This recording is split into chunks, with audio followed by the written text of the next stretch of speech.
Well, howdy again, people. Welcome back to the channel. KG is back, and it's time for the post-match reaction. So we're doing this today. I did put out a little poll just to see if anyone was going to turn up. It's not usually good to do two lives in one day. YouTube doesn't usually like that for the algorithm, but I thought I'd go ahead anyway. I gotta say, the only time I want to talk tomorrow is if there's positive news about something. So I'm gonna have Sunday off, and we're gonna do the post-match, cool down right now. So just finished watching. No, I didn't watch, but just seeing that Sheffield United have lost to Oxford United. But that's just a small favor we need. Because what's the biggest favor we need? We need this team and this manager to get it together for the final few games of the season.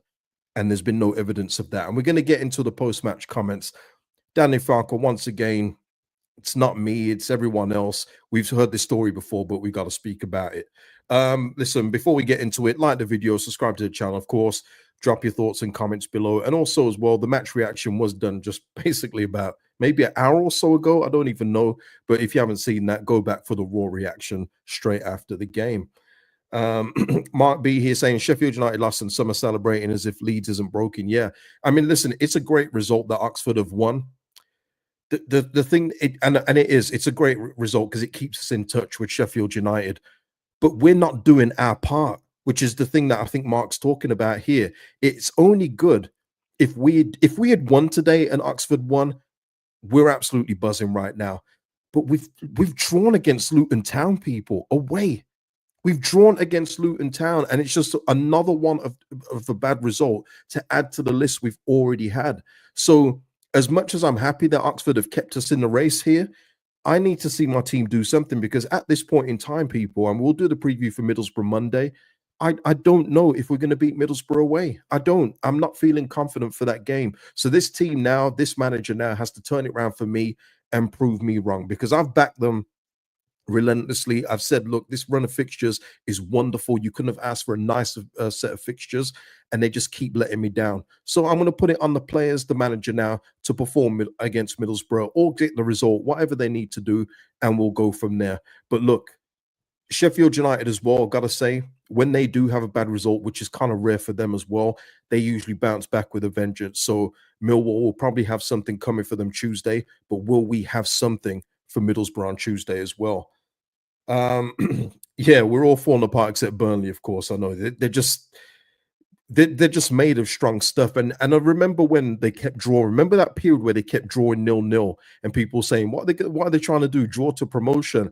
And I said, what Scott Parker's doing, he's building a base for one of the two, which was us and Sheffield United at the time, to drop out. And it looked impossible at the time, but all of those draws were amounting to points gained at that point. And it's absolutely worked in their favor. I mean, they look, even when Coventry went ahead, did anyone think that was over today? They just seem to have that bounce back ability that we're currently just not seeing with this football club right now. Chris in the house here. Shout out to you, Chris. Would you consider Cooper or Edwards? No, absolutely not. Not Rob Edwards. No, Chris. No. I know you love Danny Roll, but we're not going to get Danny Roll, Chris. I don't know what it is you're not understanding. You keep making this comment, and I'm not getting at you here, but do you think it's that easy that we can just go to Sheffield Wednesday and say we want your manager, and they're going to release him with what, 6 games to go in the season? It's a tough enough deal to do in the summer. And I'm not saying I want Danny Roll, but you're not talking realistic here, Chris. You can want who you want. I want different managers. They're not coming at this point in time. There are a few out there that are available, and I think probably Cooper is the most, attainable one. He's done it before with Nottingham Forest with this kind of pressure that surrounds that football club as well. It's very similar to Leeds. But yeah, Danny Roll's not coming. Isaac here, Jose to Leeds. It's funny with this, I said this in a story, and I know I've got people that work at TalkSport that view my stories on IG, on Instagram. And I said this when Jose pinched the Galatasaray manager's nose. I said, Jose Mourinho, Leeds United, it's a match made in hell, as in a good thing, as in no one likes Jose Mourinho. Everyone's doubting Jose Mourinho. Him and Leeds United, it just seems to go like this. It would just seem to go like this. And obviously, Mourinho's made the comments previously about, I'd love to come back to the Premier League, but not for a team that's in the UEFA competitions, because UEFA seem to be out to get him. And I said, wow, that just sounds perfect. We go up, Jose Mourinho, Leeds United. Let's get it together. And all I've seen in the last few days is Jose Mourinho think pieces to Leeds. It's crazy. It's crazy. Darren saying Zidane is available. Think that might be out of reach, Darren. Think that might be out of reach. Yeah. I don't know what Zidane's waiting for, man. I think he's just waiting for the Real Madrid job again. Not gonna lie.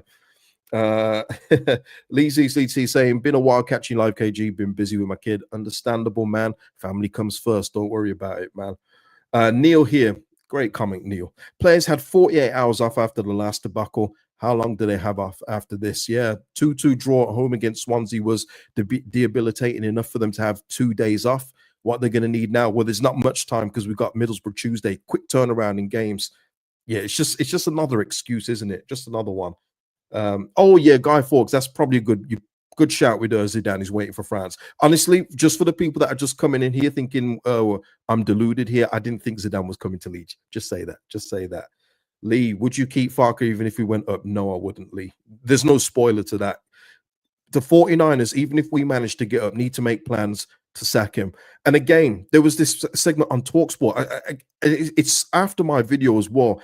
It's funny how these things keep happening. I don't want to speak too much, but what I will say is that they were doing this thing about would it be unfair if Leeds United sacked Daniel Farke if he does get us promoted? And my thinking is no, it's not unfair, because we often say this about players. Oh, this player isn't good enough for the Prem. Oh, this guy can't cut it in the Prem. Well, what about managers, man? It works for them too. Now, there's somewhere they're unproven, and you think, I'm going to give this guy a chance. This guy's had chances. He's been in the Bundesliga more recently than the Prem. This guy doesn't have it. Matt Bloomfield bested him today. John Eustace, the list goes on. He doesn't have it. So for me, as ruthless as it is, and I know a lot of the Passion Merchant fans will be very unhappy, crying for Daniel Farke, you got to look out for the best interests of the football club.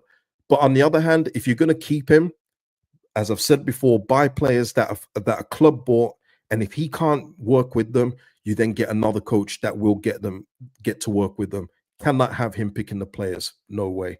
But look, Sajal in the house saying here, Farke does not have the skill set to keep us up if we get to the Prem. He doesn't, man. He doesn't. People keep talking about this as well, about he wasn't backed at Norwich, this and that. Well, go and look at the matches. This is what people do. They just say things without actually having watched Norwich at the time or having any background to it. He didn't get backed at Norwich, but what he did do was that he didn't adjust his tactics. He expected Aarons, he expected Jamal Lewis and Bed Godfrey to all still play quite a high line in the Premier League, where they were not capable of doing it, and they got rinsed week after week after week. I swear he's got like one of the longest losing streaks in the Prem. Listen, I'm not saying that as fact, but I'm sure it's in the double digits as well. I don't want any part of him in the Premier League. Any part of him. I don't even want him now, honestly. But look, I'm going to try and deconstruct these comments with clarity, as I usually do. But I'm not going to lie, his hypocrisy does get on my nerves a lot. It does. Mikey here just saying here before we get into it, Farke comes out with utter garbage, yet people lap it up. I don't trust a man who thinks Melee is the best keeper in this league. Yeah. Guy here saying he's got the record, KG, 15 straight losses. I thought it was that, Guy, and I know you spelled it properly below. Yes, losses. I thought it was around 15, but I wasn't sure. So yeah, look, let's get into his comments anyway. And just to show, after that Sheffield United result, we're in third, down to third, but Sheffield United do lose that game, so we remain a point behind them, 2 behind Burnley, but it will all be in vain if we don't pick up points as we should. Because listen, people will be celebrating that, but these are the facts as well. And this is via LUFC data. His name's chopped off there, but it remains the same. Burnley have got 16 points since we beat Sheffield United 3-1. Sheffield United still have 13. We have 7. You know, Luton, Coventry, Bristol City, Hull City have all accumulated more points in that period besides us. Also saw a graphic on Sky today, which was very concerning, was that our front forward scored something like, I'm going to say 18 goals in February, and it was something like 2 in March. Yeah, you can't do that, man. Exactly. Yeah, 7 points with this squad. It's unforgivable, not going to lie. So let's get into it, because I don't want to be too long. I want to watch the Gladiators tonight. So let's go. See, I'm much lighter after the match reaction. You know what I mean? Just a little lighter. Here we are. Danny Farke facing the media. Difficult conceding first away from home, especially here, allows other team to be compact and rock solid. Would prefer to lead at some point. Sometimes you can have wishes and dreams, and they do not happen in the crunch period. Honestly, anyone would think here we were playing at Turf Moor. You would think that we were playing Burnley, not Luton Town. And he also continues with this here. We knew it would be difficult today. They played Premier League last season. They are underperforming, but they have realized what they need to do over the last few weeks to survive. Their style and pitch makes it difficult. No stadium where the ball is so little in play. Again, you're talking about things that if this is their pattern, you would have known this. Prepare for it. If they don't keep the ball in play a lot, do something about it. Don't keep playing the ball down the line where it goes out of play. And we conceded endless throw-ins. I lost count of how many times their fullback kept on taking about 2 minutes to throw it in. Do something different then if that's not working, if you realize that's one of their strengths. And by the way, this whole Premier League last season, I refer you to my videos at the start of the season where I said Luton could do a Sunderland and do the whole down from the Prem into League One. And this hasn't proven me wrong here. They could very well do it. They weren't a good team. I don't want to be horrible to Luton because they earned the right to play in the Premier League, but they rode that wave in the playoffs, did excellently against Coventry City and went up. Full credit to them, but they were a championship stroke League One team playing in the Premier League, punching way above their weights. Their players hardly got picked off. It was Ross Barkley and who else that got picked off? Did anyone else get picked off? Not even Alfie Doughty got picked off. So for me, they are exactly where I expected them to be. I said they could be relegated again. Another comment: we gave the ball away at two times unnecessarily, and they used it to go in the lead. I liked our reaction. We stayed cool and equalized. Cannot allow any more chances, and we did this. When they don't take risks, we have to be patient. Patrick had his moments, and Isaac too, and we're going to speak about that in just a bit. Wanted Sam on strengths on set pieces there. Yeah. Okay, Schmidt, we're going to get into the Schmidt bit in a bit as well. This is the one though, and this is where we need to just take a sip and just pause for a second.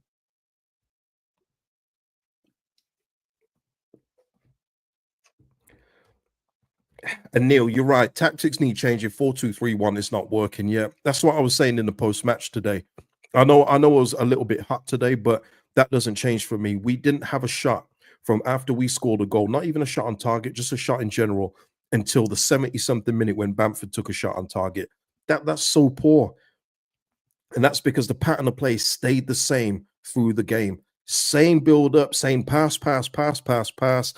Not trying to just get a shot off on in through the bodies like Largy has done in this season. It's the same patterns of play. He doesn't change it up. And I'm convinced we'd have probably seen Largy on the pitch if we were 1-0 down, but because it was 1-1, he felt that the point was acceptable. And everything in his verbiage after the game, by the way, said that he's very happy with the point away, which is happy clappers. They love that. That's ear candy to them. For people with logic and sense, it's an absolutely atrocious point on the road. Absolutely atrocious. Yeah, Byram strength at set piece. I think it's because he scored one goal on a set piece, but our set piece thing is very low. Our bar is super low when it comes to set piece goals. They've been terrible again this year. Slight improvement, but that was very easy to do from last year. But yeah, he scored one goal on a set piece at some point. Here we are. He was asked about Largy Ramazani and why he's not getting on the pitch, and he said this: we wanted a player on the pitch that was more reliable in the duels. Not happy with the maturity in the duels from Largy in recent games. He needs to step up. I like what I've seen from Isaac in training and the cup. And we're gonna get into this because I've got the whole sheets here. I got it all for you people. I don't come unarmed. You know what I mean? But to say this anyway pokes huge holes in this man's logic. Listen, I like Peru. I know a few of you are unsure about Peru, but when you're talking about losing duels, there's probably no player on the pitch that loses more duels than Joe Peru overall. Brendan Aronson losing duels, he's up there. He's got to be up there the amount of times he gets bounced off the pitch.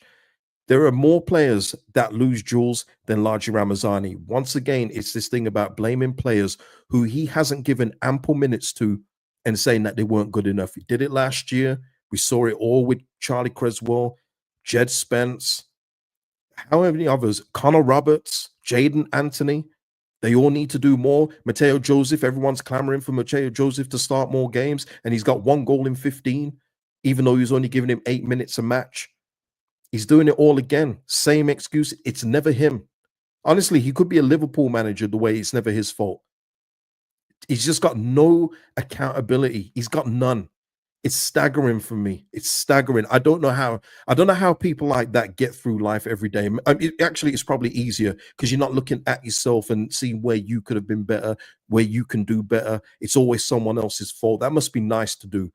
I don't live like that. When I've got faults on here, I will point them out. Sometimes I'll point them out. Sometimes I hope you forget. But you've got to look within yourself and think, what can I have done better? And he doesn't do it. Doesn't do it, man. Jay Jet here saying, I thought Connor Roberts was more injury problems than selection, but I agree with the other players. A lot of blame on others compared to himself and his ideas. Connor Roberts did have his injury problems, Jay Jet, he did, but then he got fit and he just continued to beast Archie Gray at right back. It's all there. Go back and look. It's all there. And it's not just that as well. It's all the team selection that the ample opportunities he's had to play other players, and he doesn't do it. The Millwall game is a prime example for a more recent one where you could have rested Solomon, you could have rested Dan James, and he did neither. Schmidt, who all of a sudden now he likes. Well, let me just get something up for you here, people. Let me get something up because I don't like to come without a few facts and figures when it comes to these things. So I don't want people to think this is agenda driven. But this is largely Ramazani's team sheet, his team sheet, worksheet, if you like, when he's clocked in on the pitch for us since his ankle injury that derailed his very promising start. Because when he was playing, him and Nanto were building such a good relationship. He got hurt, but this has been him since his return. On the bench, we're in November here, so he's working his way back in. These are his minutes over here. Look on this side of the sheet, people. I hope my cursor is showing that. You got 6 minutes. I'm not going to go through all of these, but there's nothing over 30 minutes. So around the Christmas period, 25, 16, 14, he played that 171 minutes, okay? But then he's on the bench when we start the year very, very poorly. There's the whole City game. But then he did that against Sheffield Wednesday in a 7-minute cameo. Then after that, it is 16, 19, 19, 12, 13, 12 on the bench, unused. 22, 1, 6, 18 on the bench today. Is that enough to say that he hasn't done enough for his jewels? Or is that a player that isn't playing enough football? Who's probably, and by the way, there's probably a few players that are a bit disenfranchised with their lack of playing time, like they were last season, by the way. I'm not saying any names. Is this all Ramazani's fault here? Or hasn't he been given ample enough time to make an impression? 20 minutes is probably, it's poor. 1 minute, 6. But then he says in that same one, let me go back to this. I like what I've seen from Isaac in training and the cup. Okay. So going on this is after the defeat against Millwall, where pretty much everybody on the pitch, bar Nanto, played pretty badly, in my opinion. This is Isaac Schmidt, who he's impressed with since that cup game, and he's impressed with in training. So here we are from after that, on the bench, not in squad, on the bench. Yep, a load of these on the bench, not in squad. Luton Town today, a whole 3 minutes. So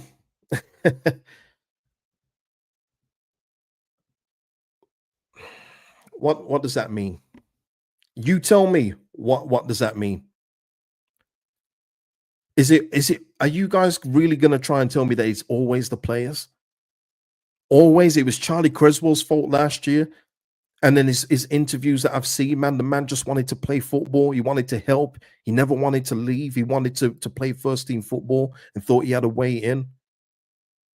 Couldn't do nothing. You couldn't move Ampadu back into midfield, get Charlie Creswell back there next to Roden. No. He's on about not happy with the maturity, but yet he's back Melier over and over again and again and again. Like I say to everyone, we're all hypocrites. We all are. but I own my hypocrisies. I know when I'm being a hypocrite, as as I hope everyone else does as well. But this man doesn't. He doesn't get it.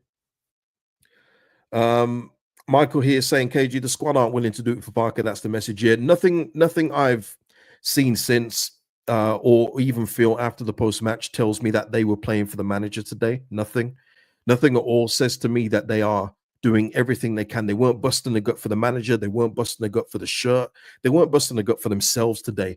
Luton absolutely, and I have to reiterate this, they absolutely outbattled us today in everything. Every second ball, Luton were hungry. They got there first. It was appalling today. Appalling. Um,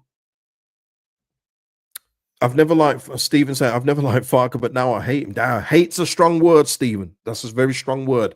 He is an awful man manager, doesn't improve players, and is totally clueless tactically. That last bit is correct. I don't actually hate Daniel Farke, and this is the thing with him. I don't believe in him, but I don't actually hate the guy. I don't even dislike him. I just wish he wasn't this football club's manager. It's like this isn't for me like Javi Gracia, where I was absolutely getting annoyed with that man. Like he's the first one, I've said it many times, but he's the first one I've ever said a manager out on here. He's probably the only one, I think, where I've said we need to get him out because he's absolutely hurting this football team with what we had to work with then. But Farke, man, it's just his double standards, man. It kills me.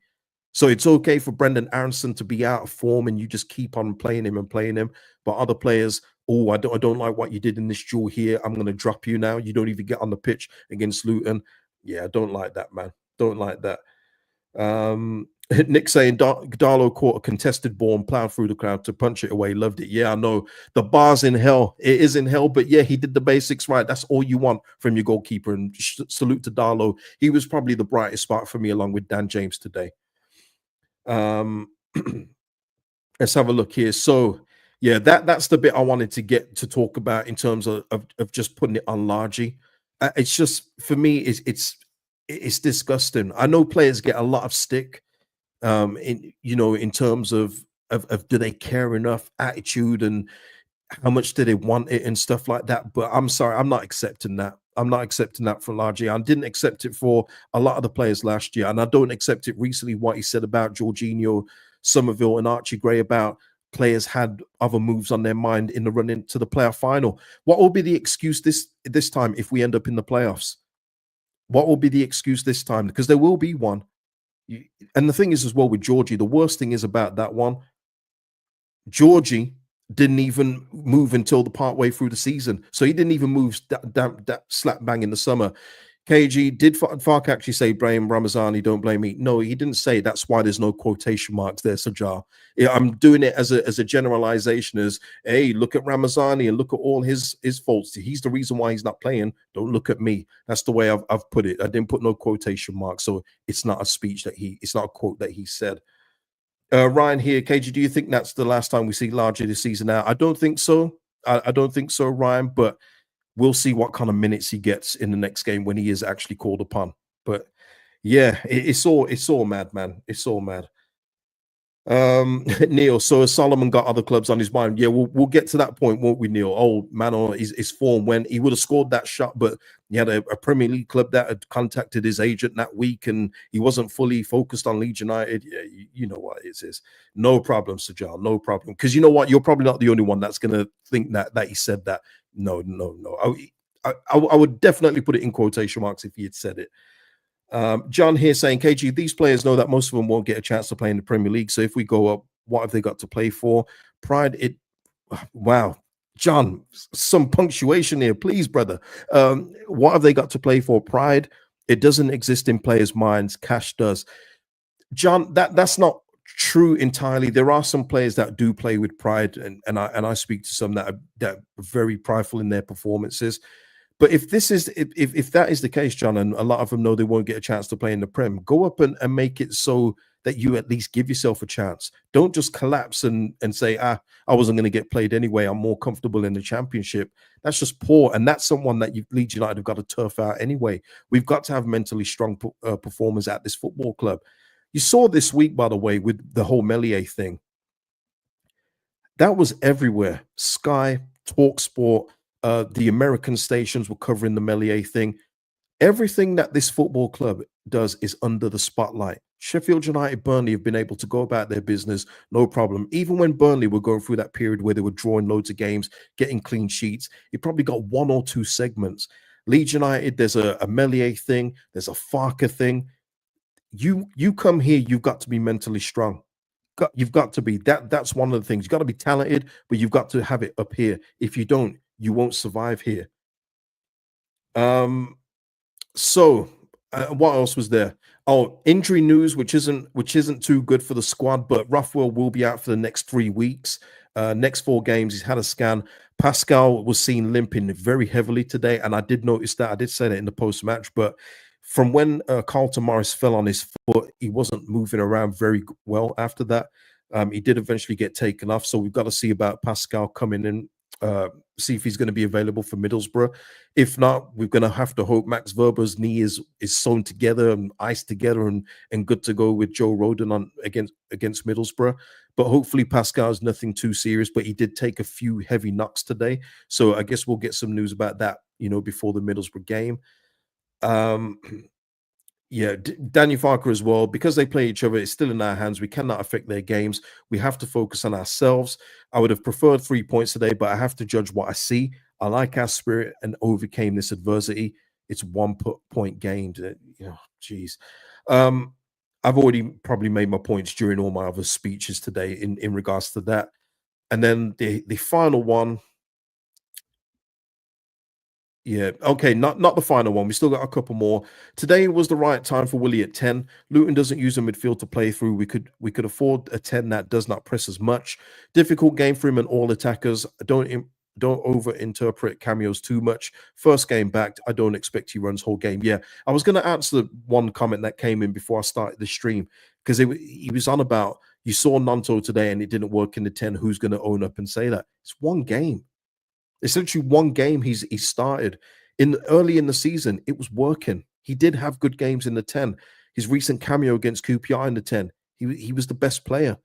So it's like one start, and it is disappointing he didn't grab it with both hands. But that's not to say that you can't try again.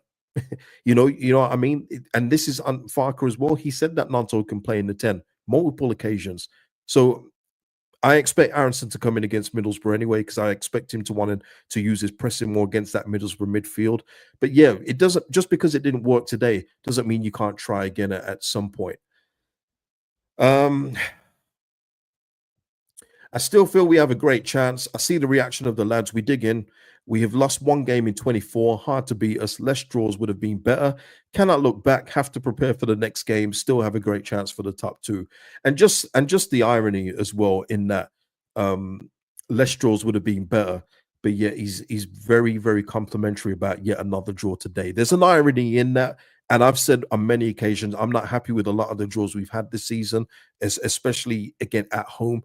I think there's games that we should have won outright. But yeah, they are coming back to bite us. We've drawn far too many games in this league, far too many. And then this was the last one, people. I'm not going to say too much on here. I'm not going to say too much on this one. You know what I'll probably say on this. But here, Farke said Bamford would have been in the squad today, whether Joseph had been ill or not. Says the striker has shown he has something to offer in training. Yeah. So, yeah. Yeah, he is, Lee. He's always happy with a draw. Always. Honestly, it's crazy. John here saying we could have missed out on automatic simply because we drew one game that we should have won, and there are plenty of games we drew and should have won. Absolutely. Absolutely. Jed saying here Solomon misses it today too. He did. Sajal coming back and saying Oxford have done us a massive favor. Will we take advantage of that? That's the question, Sajal. I'm not too hopeful, and even if we beat Borough and the top 2 win, we're still third. Exactly. So even though it isn't completely out of our hands, we've left it to chance for it to be out of our hands. We're now having to look at that Burnley Sheffield United game. Weeks ago, we were literally looking at it and going, who cares what they do? Who cares what Burnley and Sheffield United do against each other? Beat each other up for all we care. Now we're going to probably have an outcome that will favor. We'll probably want one of them to win in order for us to take a spot outright or a draw. It's just crap that it's come to this, and that's the main point I want to make in all of this. The disappointing thing is that we've had it all in our hands completely with the most favorable fixture list out of all 3 teams, and we've let it slip to this now where we're having to rely and look at other teams to do us favors. It should never have come to this. Never. And there was ample opportunities to change things like the goalkeeper and other little tweaks that you could have done, and they were not done until today.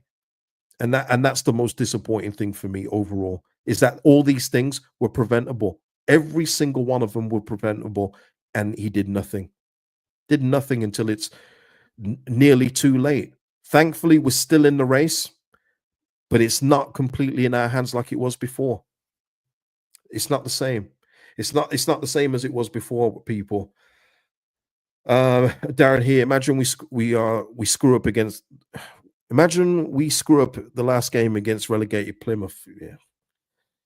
Yeah. God. Yeah. Scott here saying Farke plays not to lose and not to concede. 100% safety first with him. Negative manager. Yeah. Yeah, I mean, look, you could say the same for Scott Parker, but he's getting the tune out, isn't he? He's getting the right results when it really matters. They're going about their business, Burnley, so nicely. Jealous, not jealous. That's the wrong word. I'm envious. I'm envious of their way that they, no matter what's going on with Burnley, they just seem to be able to grind that result out, and it's not what we've seen today. There was no grind today, and that's another disappointing thing today. Forget Farker. I'm talking about the players here. Just no heart on the pitch today. Nothing. Like you're trying to stay in the top two and you deliver that performance, man. You've got to look at yourself and say, I know what the manager's doing. I may not agree with everything the manager's doing, but I've got personal pride here. Let me show what I'm about. And there was none of that today. None of that. But look, yeah, exactly, Sajar. We should have been off in the distance by now, letting Sheffield United Burnley worry about the second spot. Exactly that, Sajar. And again, that's the most disappointing thing. But yeah, I'm going to leave it there, people, because there's not much else to add. I mean, to say Bamford would be in the squad. I mean, Bamford, and I've mentioned many times before, Bamford and Peru, please don't let me see that again. I've said it before, when they've been together, you cannot play Bamford and Peru together. You may as well get two sloughs and put them together up front. No movement. Peru is there for his technical ability and his finishing ability when he's on it. You cannot have them both up there with no pace. It just doesn't make sense, people. That substitution got me today. It got me. And that, would it surprise you if we see Bamford starting against Middlesbrough? Lord have mercy. But anyway, I'm going to leave it there, people. I hope you've enjoyed the post-match comments show. If you haven't seen the match reaction for the Raw match reaction, please go back and watch that one. Barring any news tomorrow, I won't be here tomorrow, but I will be here on Monday for the preview for Middlesbrough. So please join me then. Hit the notification bell, like the video before you go. It helps the channel out immensely. And I'll see you in the next one, people. Peace out.